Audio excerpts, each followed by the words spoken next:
नमस्कार दोस्तों, आज के हम लोग इस वीडियो में हम लोग बात करने वाले हैं classification of second order of PD. Right, classification of second order PD का मतलब ये है कि पीडी का जो सेकेंड ऑर्डर का इक्वेशन होगा उसको हम लोग डिफरेंट डिफरेंट पार्ट में डिवाइड करेंगे और समझेंगे कि किस क्राइटेरिया पे क्या चीज़ होगी और किस क्राइटेरिया पे क्या होनी चाहिए क्या नहीं होनी चाहिए। ठीक है, ये सारी बातों को बात करेंगे और ये इंपॉर्टेंट टॉपिक है। ये आपका ऑब्जेक्टिव में काफ़ी ज़्यादा ये क्वेश्चन पूछे जाते हैं, थोड़ा समझते हैं इसको। ठीक है, चलिए, तो टॉपिक का नाम है आपका classifications of second order PD.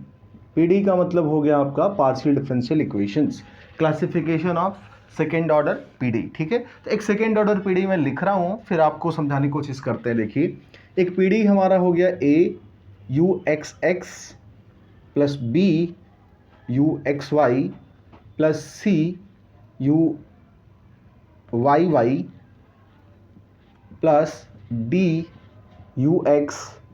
ये सारे मल्टीप्लाई में चल रहे हैं। ए बी सी जो है आपके, ये सारे कोफिशिएंट है, ये मल्टीप्लाइड में है। D u x and d के बाद e u y plus f into u is equal to g x comma y. ये आपके पास कोई एक इक्वेशन है, ये सेकेंड ऑर्डर का है। क्यों? क्योंकि इसको दो बार डिफ्रेंशिएट किया गया है। यहाँ पे ऐसे भी समझ सकते हैं कि वेयर u जो आपका है, u is dependent variable, u is dependent variable है आपका,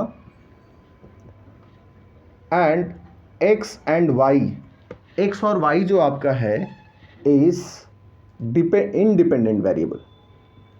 x एंड y क्या आपका इंडिपेंडेंट वेरिएबल है। ठीक है, ये चीज समझना है।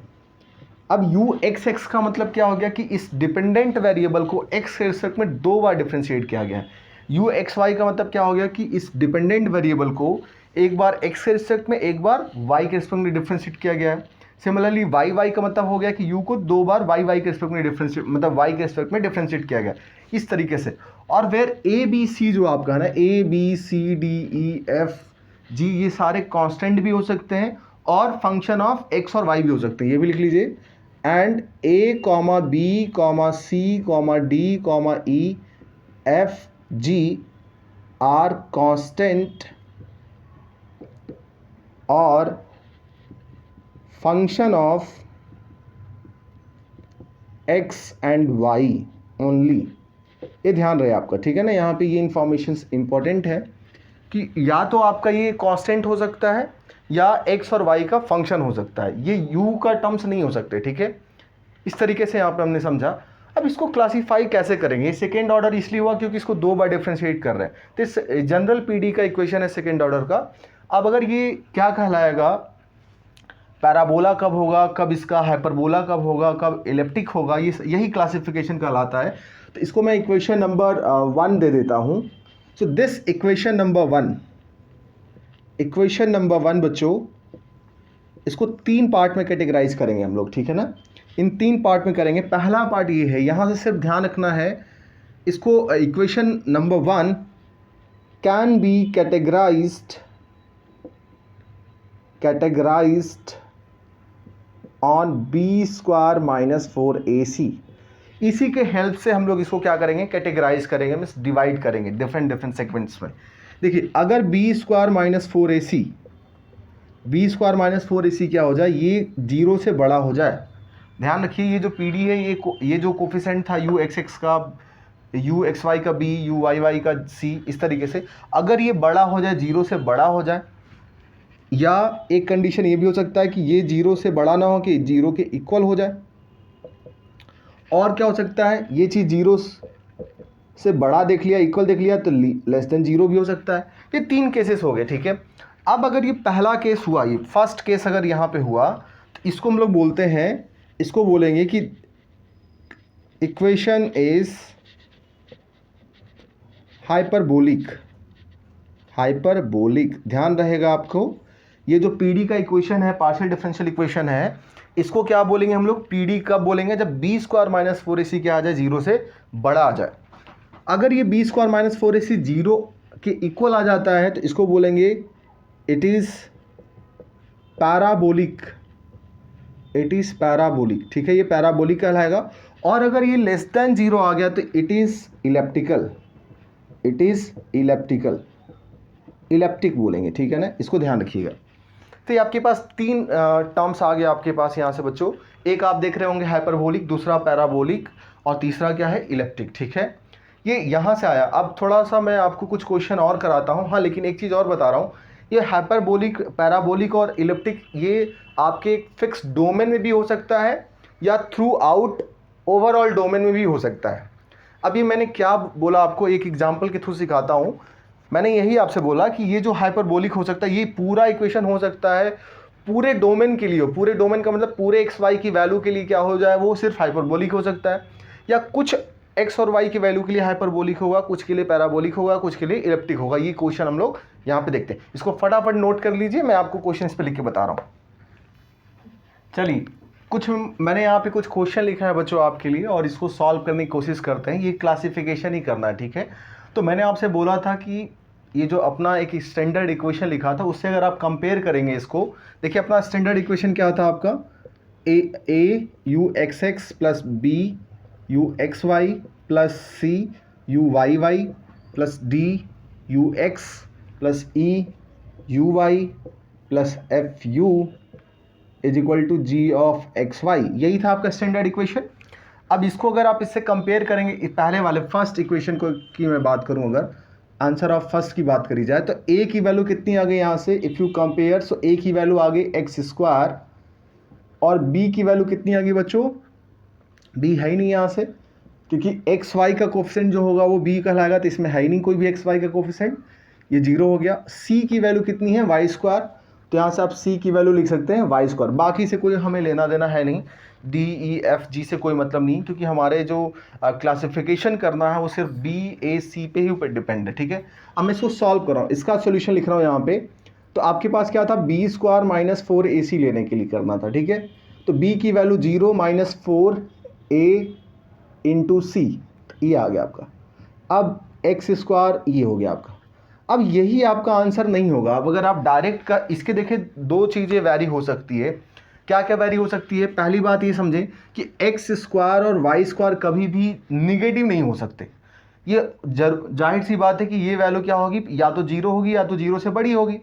तो अगर ये जीरो हो गया, इफ एक्स या कोई भी एक्स वाई जीरो हो गया, अगर एक्स वाई जीरो होने का मतलब ये होता है कि आइदर एक्स जीरो हो जाए, एक्स जीरो नहीं हो वाई जीरो हो जाए, और एक्स जीरो हो जाए वाई जीरो ना हो, या दोनों जीरो हो जाए। इस केस में जैसे कोई भी अगर एक कंडीशन यहाँ पर सेटिस्फाई होगा, तो ये जो हो जाएगा ये इक्वल टू जीरो हो जाएगा, क्योंकि एक्स मान लीजिए जीरो, वाई जीरो हो गया तो ये जीरो इंटू सब पूरा जीरो कर देगा, एक्स जीरो हो गया तो भी जीरो हो जाएगा, ये हो गया। तो ये इक्वेशन इस केस में क्या हो जाएगा, पैराबोलिक हो जाएगा। देन अगर ये ऐसा हुआ, देन ये जो आपका होगा इट इज़ पैराबोलिक। ये पहला केस ले लिया मैंने, देन इट इज़ पैराबोलिक, क्योंकि अगर इक्वल टू हुआ बच्चों तो पैराबोलिक हो जाएगा।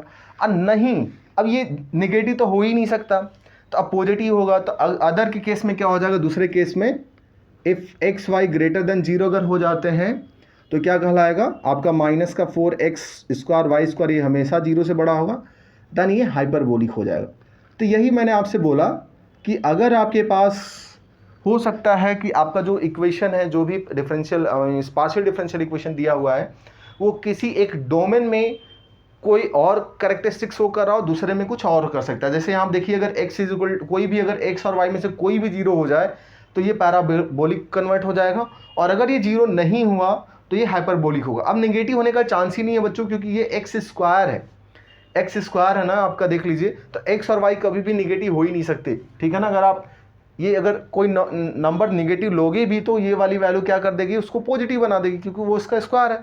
तो इसके दो आंसर आ सकते हैं। अब ऑप्शन में आप देख लीजिएगा कि अगर एक्स और वाई दोनों जीरो दे रखा है, या इस कोई भी एक जीरो है तो वो पैराबोलिक पे टिक करेंगे, और अगर सारे दे रखे हैं कि ग्रेटर देन जीरो है तो वो हाइपरबोलिक होगा। ये इलिप्टिक कभी भी नहीं होगा, ठीक है, ये समझ लिया। अब चलो मैं इसको दूसरा क्वेश्चन यहीं पे इसको सॉल्व करके दिखा रहा हूँ आपको। सेकेंड क्वेश्चन, पहला क्वेश्चन हमने सॉल्व कर लिया बच्चों, दूसरा क्वेश्चन को सॉल्व करते हैं। देखिए सेकेंड क्वेश्चन क्या बोल रहा है आपसे। सेकेंड क्वेश्चन का सोल्यूशन ये है, अगर अब देखो यहाँ पे वहाँ पे x और y दो वेरिएबल थे, लेकिन यहाँ पे x और t दो वेरिएबल है, y की जगह पे क्या है t वेरिएबल है। ध्यान रखेंगे यहाँ पे y की जगह पे t वेरिएबल लिया जा रहा है। तो अगर इसको कंपेयर करेंगे तो a की वैल्यू क्या आ जाएगी आपकी c स्क्वायर, और ये उधर जाएगा, इसको उधर शिफ्ट करेंगे तो b आपका 0 है, लेकिन c आपका यहाँ से कितना हो जाएगा, ये स्मॉल c है बच्चों, ध्यान दीजिएगा, और ये जो अपना है वो कैपिटल C है। ये मान लीजिए ये आपका है, यहाँ पे स्मॉल a ले लीजिए ताकि कंफ्यूजन ना हो c से। तो ये a ग्रेट a स्क्वायर है, b 0 है, और c यहाँ से आपका मिल गया -1। c -1 क्यों मिला, क्योंकि देखो इस इक्वेशन को आप ऐसा लिख सकते हैं ना, a square del 2u upon del x2 minus का del 2u upon del t square is equal to 0। अब कंपेयर करेंगे, देखिए तो यहाँ पे y वेरिएबल की जगह पे t वेरिएबल है, कंपेयर कर लिया। अब इसको सॉल्व करने की कोशिश करते हैं, तो b स्क्वायर माइनस 4ac निकालिए, b आपका 0 है, माइनस का 4, a भी आपका a स्क्वायर, c कितना आपका -1, सॉल्व करेंगे तो 4a स्क्वायर। ये हमेशा ही क्या होगा, 0 से बड़ा होगा। क्यों 0 से बड़ा होगा, क्यों, क्योंकि a दे रखा है कि a आपका क्या है, 0 से बड़ा ही है। तो जब 0 से बड़ा तो ये हमेशा ऑलवेज, ये पूरे डोमेन में आप कोई भी वैल्यू ले लीजिए, ये हमेशा हमेशा ही हाइपरबोलिक होगा, ठीक है ना, हाइपरबोलिक, ये हाइपरबोलिक नेचर शो करेगा, ठीक है। ये वाली जो पी डी है, सेकेंड जो इक्वेशन है आपका, ये कोई भी आप वैल्यू लीजिए, इसकी हमेशा क्या होगा, वो हाइपरबोलिक ही आएगा। और क्वेश्चन लेते हैं, ये थर्ड वाले क्वेश्चन को सॉल्व करते हैं। देखिए थर्ड वाला क्वेश्चन को अगर मैं सॉल्व करता हूँ, यहाँ पे देखें, थर्ड वाले क्वेश्चन को सॉल्व करते हैं, इसको कंपेयर करेंगे तो a कितना आपका 1, b आपका 0 है, c कितना आपका 1, इससे निकालेंगे आप, यहाँ से निकालिए b स्क्वायर माइनस 4ac, इसको सॉल्व करेंगे तो b की वैल्यू 0, माइनस का 4, a की वैल्यू 1, c की वैल्यू 1, ये -4। अब ये किसी भी वेरिएबल के ऊपर डिपेंड कर ही नहीं रहा है, ये -4 कांस्टेंट है, कुछ भी रखिए -4 ही आने वाला है। तो जब -4 आएगा तो ये तो निगेटिव आ गया, जैसे निगेटिव आएगा तो ये थ्रू आउट द डोमेन, पूरे डोमेन के लिए क्या हो जाएगा, ये इलेप्टिक नेचर का शो करेगा, ठीक है। ये वाला जो थर्ड वाला है, ये पूरे डोमेन के लिए क्या आंसर आएगा इसका, इलेप्टिक ही होगा। तो देखो अभी जो मीन्स क्लासिफिकेशन जो कर रहे थे अपन लोग, वो हाइपरबोलिक या इलेप्टिक या पैराबोलिक डिपेंड कर सकता है कि डोमेन क्या है। कहीं कहीं कुछ क्वेश्चन में डिपेंड नहीं करेगा, जैसे इसमें देखिए कोई भी आप वैल्यू रखिए तो कांस्टेंट ही है, तो कोई फर्क ही नहीं पड़ रहा है, ठीक है। एक लास्ट और क्वेश्चन इस वाला जो है, इसको कर लेते हैं। देखिए ये वाला क्वेश्चन क्या बोल रहा है, अगर आप इसको कंपेयर करेंगे तो a की वैल्यू आ गई 2, b की वैल्यू क्या आ गई 1, क्योंकि x y का कोफिशिएंट ही b होता था, और c की वैल्यू आ गई -1। यहाँ से निकालिए b स्क्वायर माइनस 4ac, जैसे आप निकालेंगे तो b की वैल्यू 1 - 4 इंटू 2 इंटू -1, बच्चों ये हो जाएगा प्लस का 9। अब प्लस का 9 हमेशा 0 से बड़ा होगा, तो ये कुछ भी आप वैल्यू रखिए कोई फ़र्क नहीं पड़ रहा है, इसका ये हमेशा जो नेचर होगा वो हाइपरबोलिक नेचर होगा, ठीक है, ये पूरा हाइपरबोलिक नेचर होगा। इसको लिखिए। फिर कुछ और बड़े क्वेश्चन लेते हैं, ताकि कहीं से भी क्वेश्चन आए क्लासिफिकेशन पे आप कर सकते हैं, ठीक है। और आज की क्लास में हम लोग कैरेक्टरिस्टिक्स भी देखेंगे, ठीक है। जल्दी से इसको लिखो बच्चों। चलिए अगला क्वेश्चन आपके लिए लिख दिया है मैंने यहाँ पे, और कुछ ऑप्शन भी लिखा है साथ साथ। ये जो भी क्वेश्चन आए हुए हैं आपके गेट में आए हुए हैं क्वेश्चन, BHU के एग्ज़ाम में आए हुए हैं, CSIR नेट में भी क्वेश्चन ये वाला आया हुआ है, ठीक है। तो इस क्वेश्चन को सॉल्व करने की कोशिश करते हैं। ऑब्जेक्टिव सारे क्वेश्चन मैंने लिया है, ठीक है। पहला क्वेश्चन ये है, देखिए कि आपसे बोला जा रहा है कि ये मोर देन वन ऑप्शंस वाले करेक्ट ऑप्शंस क्वेश्चंस है आपके पास, जिसको MSQ के नाम से बोलते हैं, मल्टीपल सेलेक्टिव क्वेश्चंस।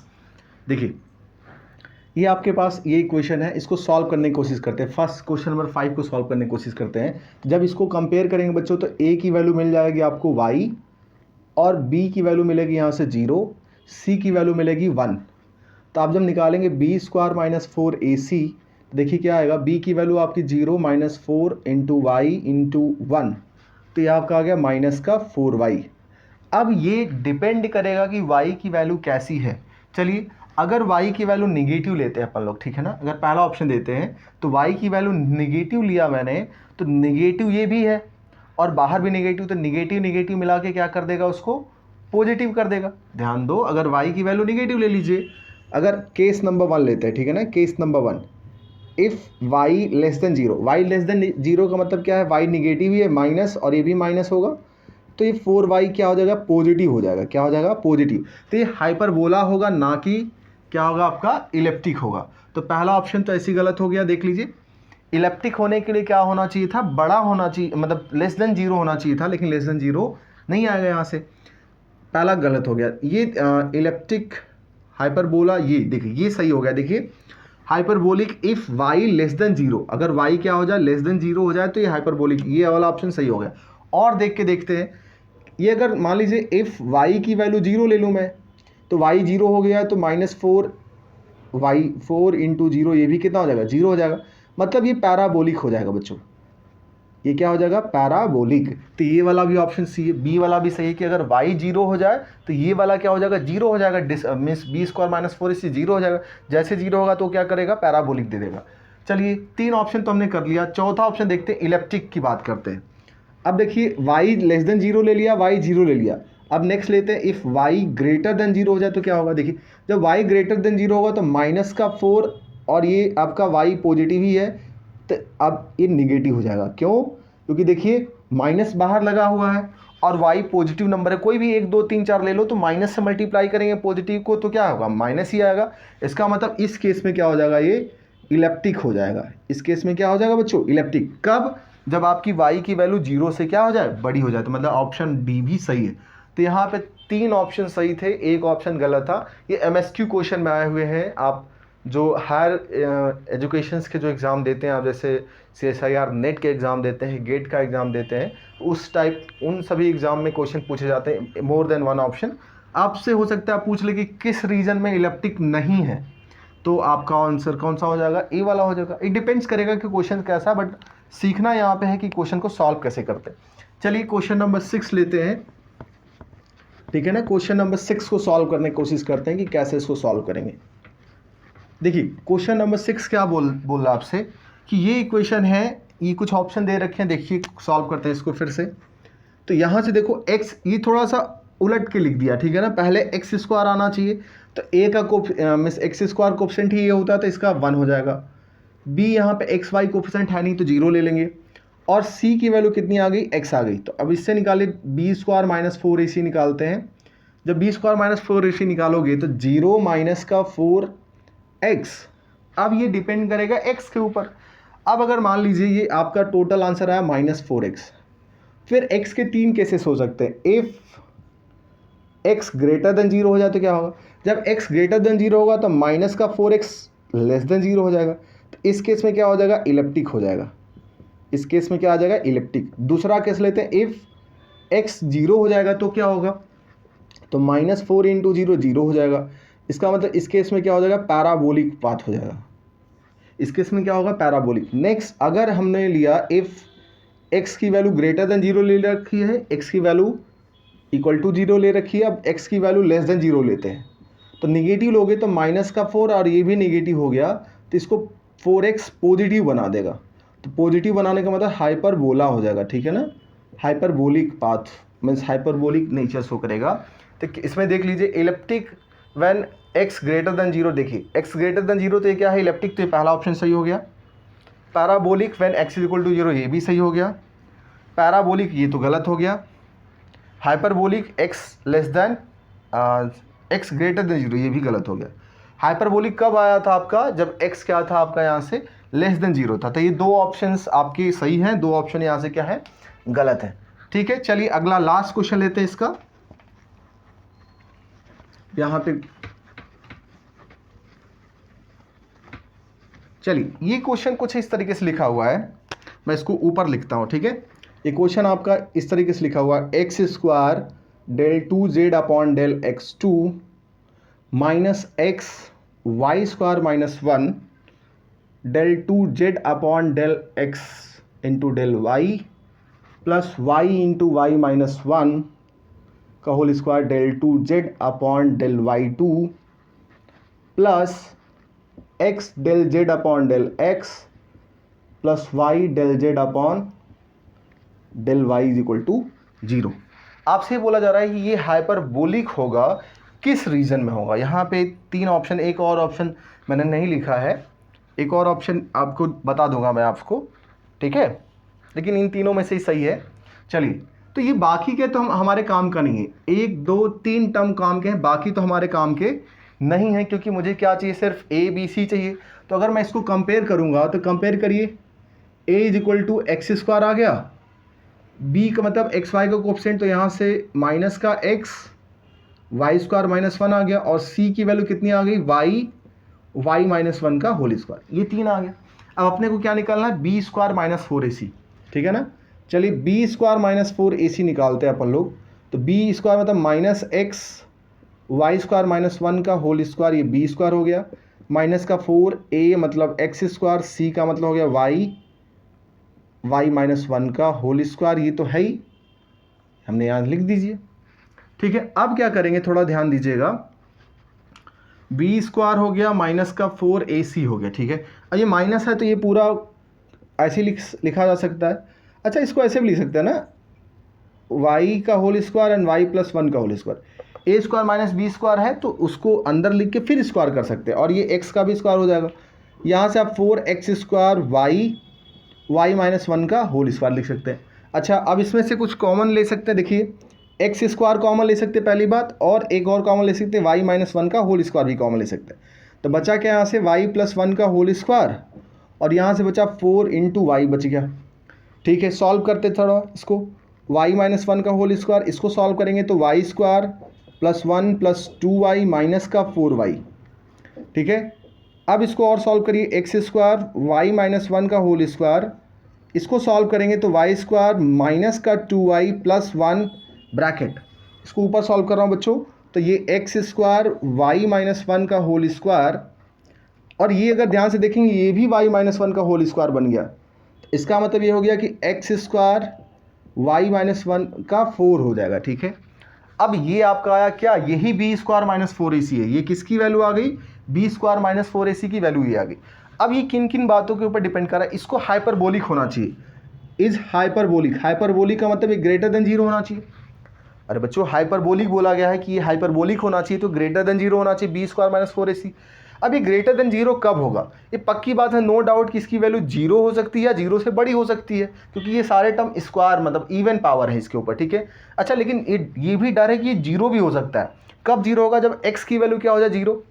ये अगर एक्स की वैल्यू जीरो रखूँ तो भी क्या हो जाएगा, जीरो हो जाएगा, या वाई की वैल्यू वन रखूँ तो भी ये जीरो हो जाएगा। तो मुझे क्या चाहिए, जीरो नहीं चाहिए, मुझे जीरो से बड़ी वैल्यू चाहिए, मतलब यहाँ पे हाइपरबोलिक। तो इन दोनों को इसके अलावा हटाना पड़ेगा, ये दोनों वैल्यू को हटानी पड़ेगी, तभी मुझे वैल्यू बड़ी मिलेगी। तो यहाँ से ऑप्शन आपका सी सही होगा, एक ही ऑप्शन सही होगा यहाँ से। वो क्या था, अच्छा क्वेश्चन था, थोड़ा सा आपको एडजस्टमेंट करना था, ये बाकी के जो टर्म दिए गए हैं ये काम के नहीं हैं, क्योंकि सिर्फ हमें ए बी सी से ही मतलब है, आप इसके अकॉर्डिंग आप इसको सोच सकते हैं, ठीक है। इसको जल्दी से लिखिए, कुछ और क्वेश्चन इस पे लेते हैं और इसको सॉल्व करने की कोशिश करेंगे। चलिए यहाँ पे अगला क्वेश्चन आपके लिए, यहाँ पे क्वेश्चन नंबर 8 मैंने लिख दिया है, यहाँ पे 8 और 9 ये भी काफ़ी इंपॉर्टेंट क्वेश्चन है। क्वेश्चन ये लिखा हुआ है कि ये एक पीडी लिखा हुआ है सेकंड ऑर्डर का, और आपसे पूछा जा रहा है कि इनमें से कौन सा ऑप्शन सही होगा। ये फिर से मैं बता रहा हूँ, ये जो क्वेश्चन हम लोग कर रहे हैं ये सिर्फ एमसीक्यू क्वेश्चन नहीं कर रहे हैं, यहाँ पे एक से ज़्यादा ऑप्शन भी सही हो सकते हैं, ठीक है। मेरा सिर्फ इंटेंशन ये है कि आपको मैं सिखा सकूं एक्चुअल मीनिंग क्या है, अगर कभी क्वेश्चन आ जाए तो आप डिस्कार्ड कर सकें कौन सा ऑप्शन गलत है, और सारे ऑप्शन को चेक कर पाएँ, ठीक है। तो चलिए इसको करते हैं। देखिए ये क्वेश्चन लिखा हुआ है, तो ठीक है वही वाला पुराना वाला कॉन्सेप्ट लगाते हैं अपन लोग। ए की वैल्यू यहाँ से कंपेयर करिए, ए की वैल्यू क्या है, मैं क्वेश्चन नंबर 8 को सॉल्व कर रहा हूँ अभी, क्वेश्चन नंबर 8 है ये, आंसर का क्वेश्चन नंबर 8 सॉल्व कर रहे हैं अपन लोग। ए की वैल्यू यहाँ से देखेंगे तो आपका 1 आ जाएगा, बी की वैल्यू यहाँ से देखेंगे तो आपका x प्लस वाई आ जाएगा, और सी की वैल्यू यहाँ से मिल जाएगी 1/4 X square plus Y square, ठीक है। अब सॉल्व करते हैं, B square minus four A C निकालने की कोशिश करते हैं। तो बी स्क्वायर निकालेंगे तो एक्स प्लस वाई का होल स्क्वायर हो गया, माइनस का 4 ए की वैल्यू 1, सी की value 1/4 X square plus Y square. कई सारे बच्चे इस बड़े से देख के ही जो ऑप्शन है इसको घबरा जाते हैं, ऐसा है नहीं। कुछ क्वेश्चंस में देखिए ये 4 से 4 कट गया, तो ये हो गया एक्स प्लस वाई का होल स्क्वायर माइनस का एक्स स्क्वायर प्लस का वाई स्क्वायर, ये है। इसको सॉल्व करते हैं ज़रा। देखिए X square plus Y square plus का 2xy माइनस का एक्स स्क्वायर माइनस का वाई स्क्वायर आपने लिखा। अच्छा देखिए इसमें से बहुत सारी चीज़ें कट जाएगी, क्या क्या कटेगी, देखिए एक्स स्क्वायर से कट गया, वाई स्क्वायर से कट गया, तो वैल्यू आई आपकी 2xy। अच्छा, अब 2xy आ गई यहाँ से, तो फिर से फंस गए अपन लोग, देखिए, क्योंकि डायरेक्ट नहीं कर सकते। ये हमारा जो आंसर है, जो बी स्क्वायर माइनस 4ac है, ये डिपेंड करेगा x और y की वैल्यू के ऊपर डिपेंड करेगा। इनमें से चेक करना कि इसमें कोई भी पर्टिकुलर रीजन मेंशन नहीं कर रहा है कि मुझे हाइपरबोलिक ही चेक करना है, या एलिप्टिक चेक करना है, या पैराबोलिक चेक करना है, मुझे सारा चेक करना होगा।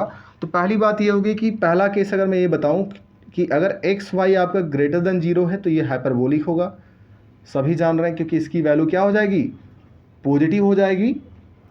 और अगर एक्स वाई की वैल्यू क्या हो जाए, लेस देन 0 हो जाए, लेस देन 0 होने का मतलब ये इलेप्टिक हो जाएगा, इलेप्टिक।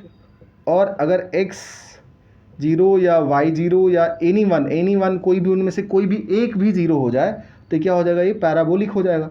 अब मिलाते हैं तीनों ऑप्शन, देखते हैं कौन सा सही है। पहला ऑप्शन देखिए, इलेप्टिक बोला जा रहा है कि जब एक्स वाई ग्रेटर देन 0 हो जाए, तो गलत है, क्योंकि एक्स वाई अगर ग्रेटर देन 0 होगा तो हाइपरबोलिक होगा, तो पहला ऑप्शन रॉन्ग हो गया। हाइपरबोलिक जब ग्रेटर देन 0, ये सही है, यहाँ से दिख रहा है आपको। पैराबोलिक जब, यहाँ पे वाई डैश नहीं लिखना है, वाई लिखना है, वाई क्या हो जाए आपका, लेस देन 0 और एक्स नॉन 0, तो इनमें से दोनों को 0 होना ही पड़ेगा, तभी ये पैराबोलिक होगा, चाहे x 0 हो जाए चाहे y। अब यहाँ पे x नॉन 0 है तो y को 0 होना पड़ेगा, तो ये भी ऑप्शन गलत हो गया। डी ऑप्शन देखते हैं, पैराबोलिक जब x y, ये भी गलत ऑप्शन हो गया। पैराबोलिक होने के लिए क्या निगेटिव थोड़ी चाहिए आपको, पैराबोलिक होने के लिए क्या चाहिए, दोनों को होना चाहिए इक्वल टू 0 होना चाहिए, तो एक ही ऑप्शन यहाँ से सही हुआ, हाइपरबोलिक इन डी का मतलब यहाँ पे है डोमेन है। डोमेन कौन से डोमेन में, जब एक्स वाई की वैल्यू क्या हो जाए, जब एक्स और वाई का प्रोडक्ट जो हो जाए वो 0 से बड़ा हो जाए बच्चों, उस केस में क्या होगा, ये हाइपरबोलिक आएगा। तो इस तरीके से हमने यहाँ से ऑप्शन को देखा। ये वाला एक और क्वेश्चन है, इसको भी देखते हैं। देखिए ये क्या लिखा हुआ है, इस क्वेश्चन को थोड़ा समझते हैं। ये आपसे क्वेश्चन पूछा जा रहा है यहाँ से कि ये वाली जो वैल्यू है ना, ये हाइपरबोलिक होगा। अब यहाँ पे ऑप्शन नहीं दिया है, क्वाड्रेंट दिया हुआ है। तो क्वाड्रेंट सभी को पता है, ये क्वाड्रेंट इसको बोलते हैं, ये एक्स वाई, एक्स डैश, ये आपका वाई डैश है। अगर इसमें रहेंगे तो आपका दोनों एक्स भी पॉजिटिव वाई भी पॉजिटिव होता है। इधर आएंगे तो एक्स निगेटिव वाई पॉजिटिव होता है। थर्ड क्वाड्रेंट में एक्स भी निगेटिव वाई भी निगेटिव। फोर्थ क्वाड्रेंट में एक्स पॉजिटिव वाई नेगेटिव, ये होता है, ये क्वाड्रेंट होता है। इसको बोलते हैं फर्स्ट क्वाड्रेंट, ये आपका सेकेंड क्वाड्रेंट, इसको बोलते हैं थर्ड क्वाड्रेंट, इसको बोलते हैं, ये आपने कोऑर्डिनेट ज्योमेट्री में आपने पढ़ा होगा, ग्रेड 11th और 12th में होता है टॉपिक ये। चलिए अब इसको सॉल्व करने की कोशिश करते हैं बच्चों। तो a की वैल्यू क्या आएगी, यहाँ से देखिए x का जो कोएफिशिएंट होता है वो a कहलाएगा, तो यहाँ से y आ गया, और b की वैल्यू कितनी आ गई, 0, c की वैल्यू आ गई x। तो निकालिए बी स्क्वायर माइनस 4ac निकाल के देखते हैं। तो B square minus 4ac minus 4a आपका y, c कितना आपका x, तो माइनस का 4xy हो गया। ये क्या आ गया, माइनस का 4xy।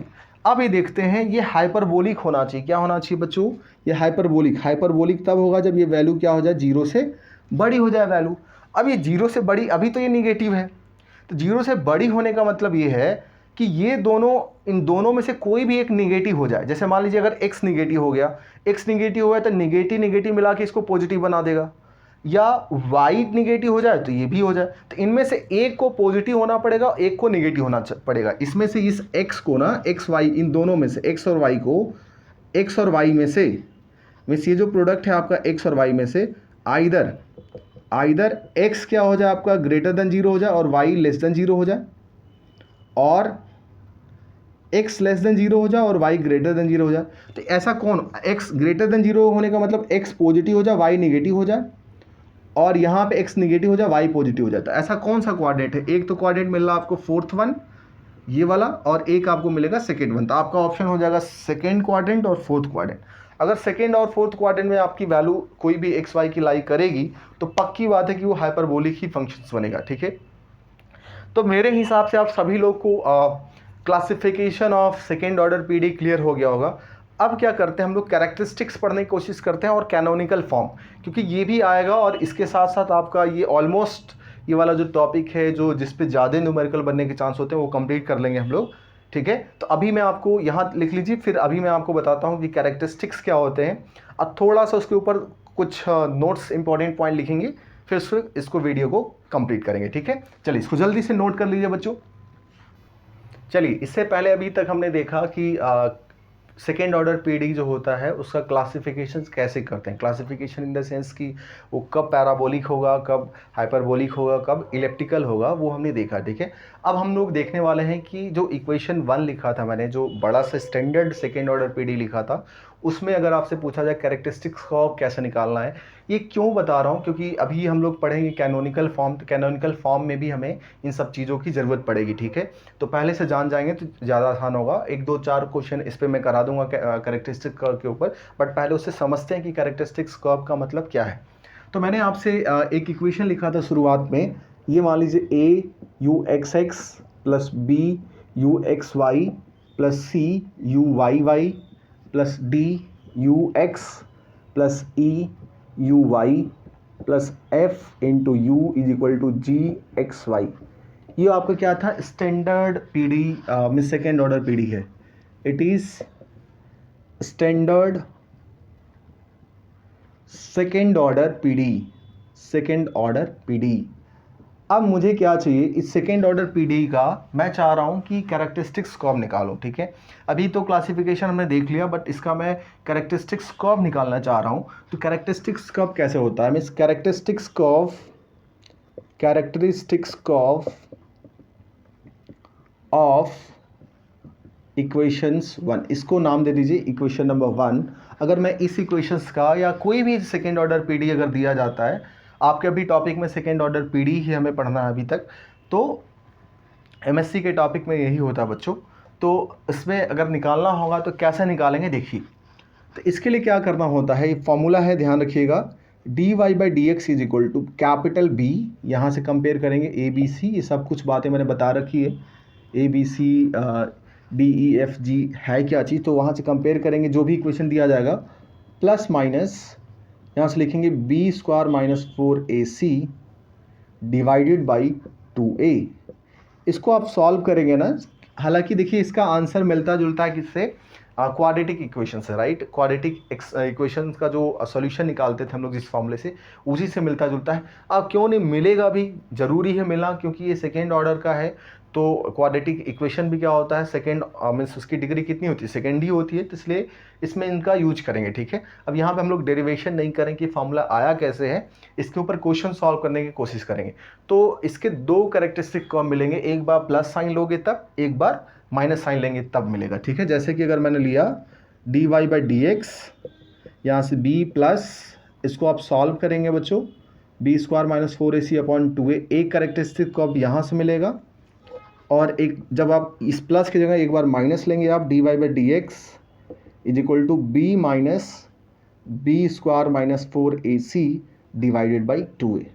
तो भी इस पर भी क्या मिलेगा आपको, मीन्स दो कैरेक्टरिस्टिक कर्व मिलेंगे। तो मान लेते हैं इसको सॉल्व करने पे आपको मिला phi1 x1 x comma y variable होंगे इज इक्वल टू c1। इसको सॉल्व करेंगे, एक दूसरा फंक्शन मिल गया phi2 x comma y is equal to c2। तो यही आपकी कैरेक्टरिस्टिक्स कर्व कहलाते हैं। ठीक है, अब एक दो न्यूमेरिकल लेता हूं मैं कि इसको कैसे सॉल्व करते हैं, ताकि आपको एक आइडिया लगे कि कैरेक्टरिस्टिक्स कैसे निकालते हैं। बट कैरेक्टरिस्टिक कर्व निकालने से पहले एक चीज़ मैं आपको बता दूं, थोड़ा सा ध्यान रख लीजिएगा। यहाँ पे क्या है, देखिए, ये तो हमने कैरेक्टरिस्टिक कर्व कैसे निकालते हैं ये देख लिया, लेकिन कई बार क्वेश्चन ऐसे पूछ लिए जाते हैं कि कितने कैरेक्टरिस्टिक कर्व मिलेंगे आपको, और वो मिलेंगे कितने का मतलब ये हो गया कि सर दो ही मिलेंगे, तो मैक्सिमम तो दो ही हैं यहाँ पे, लेकिन वो दोनों में से कितने रियल होंगे, कितने इमेजिनरी होंगे, या दो होंगे या एक होंगे, ये सारी बातें तो ये डिपेंड करता है आपका बी स्क्वायर माइनस 4ac के ऊपर डिपेंड करता है। ठीक है, तो अगर मैं यहाँ पे बात करूँ, देखिए नोट करने वाली बात ये है बच्चों, ध्यान दीजिएगा, ये बहुत इंपॉर्टेंट है। बी स्क्वायर माइनस 4ac जो है आपका, बी स्क्वायर माइनस 4ac, अगर ये क्या हो जाए, ग्रेटर देन जीरो हो जाए, ये जीरो से बड़ा हो जाए, इसका मतलब क्या हो जाए, हाइपरबोलिक हो जाए। कैसा हो जाए, हाइपरबोलिक। तो इसके पास इट हैज़, बात भी सही है। बात क्यों सही है, देखिए, क्योंकि आपका जो इक्वेशन ये था ना, D Y by D x is equal to क्या था, B plus minus B square minus 4ac divided by 2। थोड़ा ध्यान देंगे ना, अगर रिलेट करेंगे आप पिछले ग्रेड्स में जो आपने सीखा है लोअर ग्रेड्स में, वो वहाँ से आप आसानी से चीज़ों को समझ सकते हैं। देखो ये एक्चुअली अगर मैं डिस्क्रिमिनेंट तो है नहीं है, बट अगर उस तरीके से इसको मैं मानूँ, तो अगर ये वैल्यू पॉजिटिव आती थी तो इसके दो रियल रूट आते थे, याद करिए, होते थे कि नहीं होते थे? डिस्क्रिमिनेंट अगर 0 से बड़ा आता था तो 2, तो वही तो है बी स्क्वायर माइनस 4ac। ये अगर हाइपरबोलिक होगा तो इट हैज़ टू रियल, तो रियल में क्या होंगे? टू रियल आपके कैरेक्टरिस्टिक्स कर्व मिलेंगे, two real characteristics curve, 2 real characteristics curve मिलेंगे बच्चों, ठीक है।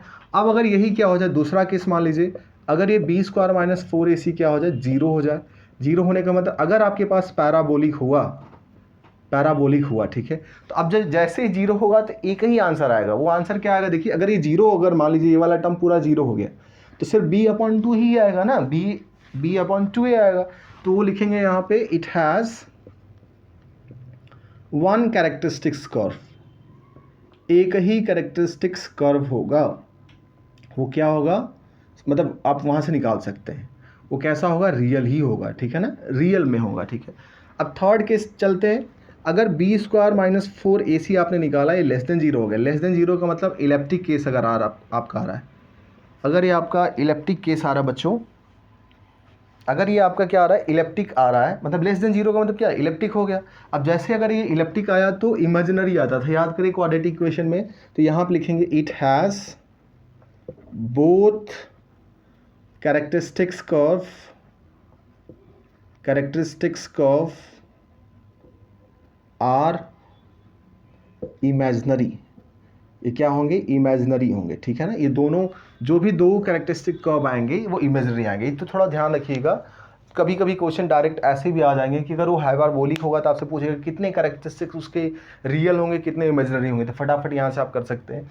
तो बस उससे मिलता जुलता था, तो एक मैंने इसको समझा दिया। अब इस पर मैं न्यूमेरिकल लिख रहा हूँ, उसको जल्दी से अपने कॉपी में नोट कर लीजिए, काफ़ी इंपॉर्टेंट है। और अभी इस पर क्वेश्चन करेंगे, ठीक है। Find the characteristics curve for this expression, ठीक है। अब अपने को इस एक्सप्रेशन का कैरेक्टरिस्टिक्स कर्व निकालना है, बट फिर से मैं बता दूं कि कैरेक्टरिस्टिक कर्व निकालने के लिए आपको ए बी सी की ज़रूरत होगी, ठीक है। तो निकालिए, पहले इसको कंपेयर करते हैं कि ए बी सी क्या है आपका। ए यहाँ से अगर आप कंपेयर करेंगे तो ए मिलेगा वाई स्क्वायर, और बी तो है नहीं, क्योंकि बी क्या होता है? एक्स वाई का कोफिशिएंट होता है, तो है ही नहीं वहाँ पे। और यहाँ पे सी आपका हो गया माइनस का एक्स स्क्वायर। तो आप यहाँ से निकालने की कोशिश करिए। चलिए, तो लिख लेते हैं अपन लोग, बी स्क्वायर माइनस 4ac पहले क्या होगा? बी स्क्वायर माइनस 4ac तो मतलब है आपका 0 minus 4 into X square into Y square, और ये माइनस है पहले से ही, तो माइनस माइनस प्लस हो जाएगा, ठीक है। ये हो गया आपका, ये इक्वेशन आ गया। अब अपने को निकालना क्या है कि ये इसके कैरेक्टरिस्टिक्स कर्व क्या होंगे, ठीक है। चलिए निकालता हूँ मैं। फॉर द कैरेक्टरिस्टिक्स कर्व बच्चों हमारे पास फॉर्मूला ये था, b plus minus B square minus का 4ac डिवाइडेड बाई 2a करना है, ठीक है। चलिए dy बाई डी एक्स तो रहने दिया यहाँ से, b आपका 0 है तो 0 प्लस माइनस रहने दो। बी स्क्वायर माइनस 4ac कितना आपका है? 4x स्क्वायर वाई स्क्वायर निकाल चुके हैं अपन लोग, 2 इंटू ए मतलब वाई स्क्वायर हो गया। इसको फिर से सॉल्व करिए, dy by D x is equal to plus minus यहाँ से 2xy आएगा बाहर, और यहाँ से आएगा 2y स्क्वायर आ गया। ये 2 से 2 कैंसिल, एक y से एक y कैंसिल हो गया, तो आपके पास बचा क्या? dy by D x is equal to plus minus x upon y आ गया, ठीक है। अच्छा, अब इसको फिर से सॉल्व करते हैं, तो ये कितना आ जाएगा आपका? dy by D x is equal to plus minus x upon Y, cross multiply कर दीजिए तो y dy is equal to plus minus X D X हो गया, ठीक है। तो अब एक बार प्लस साइन लेना है, एक बार क्या लेना है? माइनस साइन लेना है। तो देखिए क्या आता है यहाँ से, अगर एक बार मैं प्लस साइन लेता हूँ तो यहाँ से y D Y is equal to x D x आ जाएगा, पहला केस। और एक बार माइनस साइन लूँगा तो Y D Y is equal to minus का एक्स डी एक्स आ जाएगा। 2 केसेस हो गए हमारे पास। अब यहाँ सॉल्व इसका इंटीग्रेशन कर दीजिए, both side integrate both side कर दीजिए। तो यहाँ से वाई डी वाई का इंटीग्रेशन, वाई का मीन्स वाई के रिस्पेक्ट में इंटीग्रेशन कितना हो जाएगा? वाई स्क्वायर बाई 2, और यहाँ से एक्स स्क्वायर बाई 2, और एक कांस्टेंट जोड़ दीजिए यहाँ से, प्लस का c1 ले लीजिए, ठीक है। यहाँ से सॉल्व करेंगे तो वाई स्क्वायर बाई 2, और ये हो गया माइनस का एक्स स्क्वायर बाई 2, एक और कांस्टेंट जोड़ दीजिए बच्चों c2। तो यहाँ से आपका अगर सॉल्व करेंगे इसको तो ये वाई स्क्वायर माइनस का X square upon 2 is equal to 1 एक c1 आ गया। यहाँ से Y square plus X square upon 2 is equal to c2 आ गया। अब इस 2 को इसमें मल्टीप्लाई कर दो, कोई फ़र्क नहीं पड़ रहा है यहाँ से, मतलब कर सकते हैं। बस यही आपका कैरेक्टरिस्टिक कर्व है। अब फर्दर सिंप्लीफाई आप कर सकते हैं यहाँ से। अब आप चेक कर लेना कि ऑप्शंस किस शेप में। कभी कभी सिर्फ लिखा होगा Y square minus X square is equal to some constant, तो बिल्कुल हो सकता है एक कांस्टेंट में एक कांस्टेंट मल्टीप्लाई होगा तो एक नया कांस्टेंट आ जाएगा। ठीक है, ये दोनों सर्कल ही हैं आपके यहाँ से। एक इलिप्स है आपका, अगर अब डिपेंड्स करेगा कि कैसा वैल्यू है, और एक ये तो पक्का है कि सर्कल है यहाँ से। ठीक है, तो ये दो कैरेक्टरिस्टिक कब निकाले हमने इस पीडी के। ठीक है, तो इस ये प्रोसेस है पूरा किसी भी सेकेंड ऑर्डर पीडी का कैरेक्टरिस्टिक्स कब निकालने का।